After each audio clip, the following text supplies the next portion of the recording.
everyone, this is Kathy Lean with your Crypto Crusher Top 10 Charts of the Week. Now, last week, we are taking a look at the Bitcoin chart right now. Last week, we had a breakout to the upside and then a rejection of the 200-day SMA, and Bitcoin has fallen back underneath the 20-day SMA and looks like it potentially wants to test the cross that we have over here right underneath 42,000.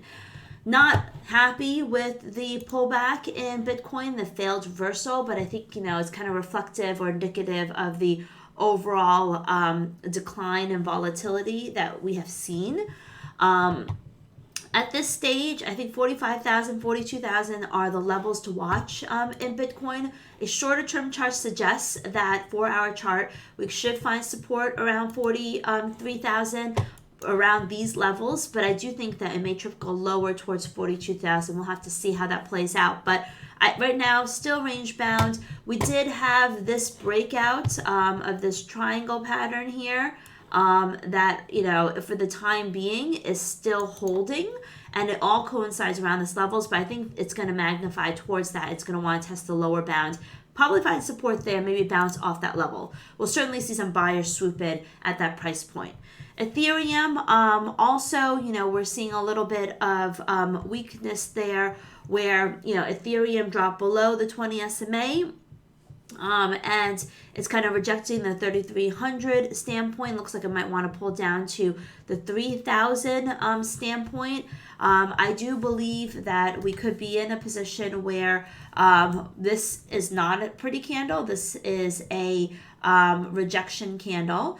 And I think that with this rejection candle, this reversal candle, there's a very good chance that we could potentially see Ethereum move back to at least 3,000, 3,100, 3,000, and then maybe find support there. I don't think that we should completely give up on the whole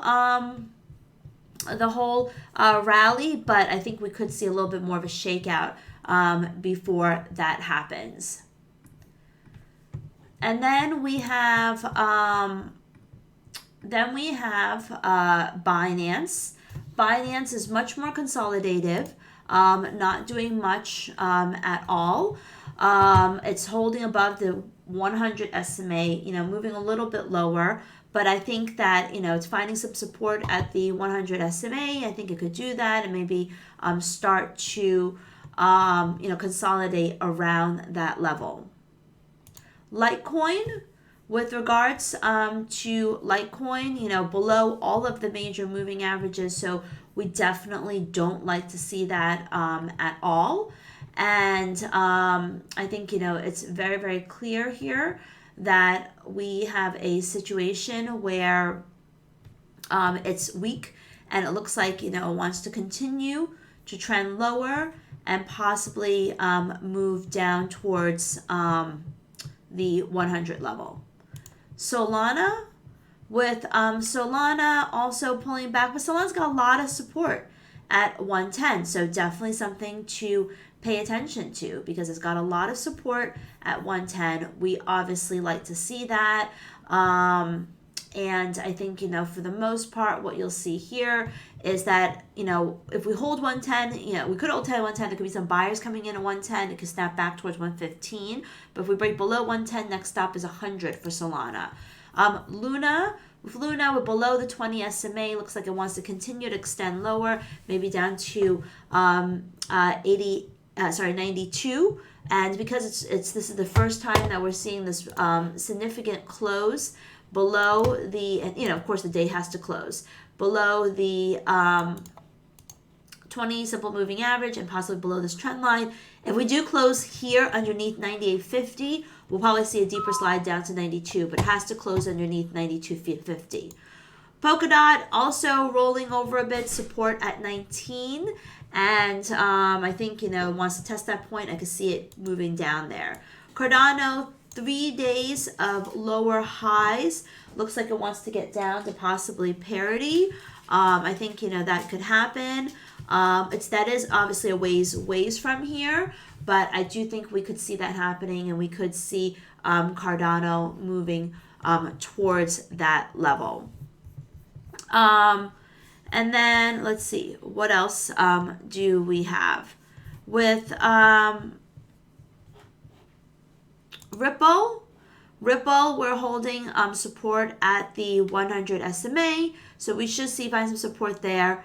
We are finding some support there, but this is not a good candle. I think it's going to break through support. I think it's going to come down to this consolidation zone here around 72 cents.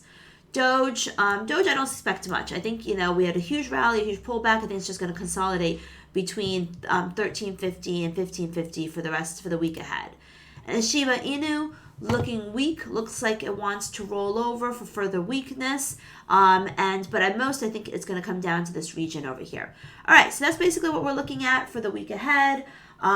This is Kathy Lean with your top 10 crypto charts. Looks like we're going to probably have a week of, potential weakness in the crypto market, but we've got a lot of event risk. We've got 3 central bank rate decisions, ECB, RBNZ, and the Bank of Canada. We also have U.S. retail sales, U.S. inflation data. So there's a lot going on that could affect how the crypto market trades.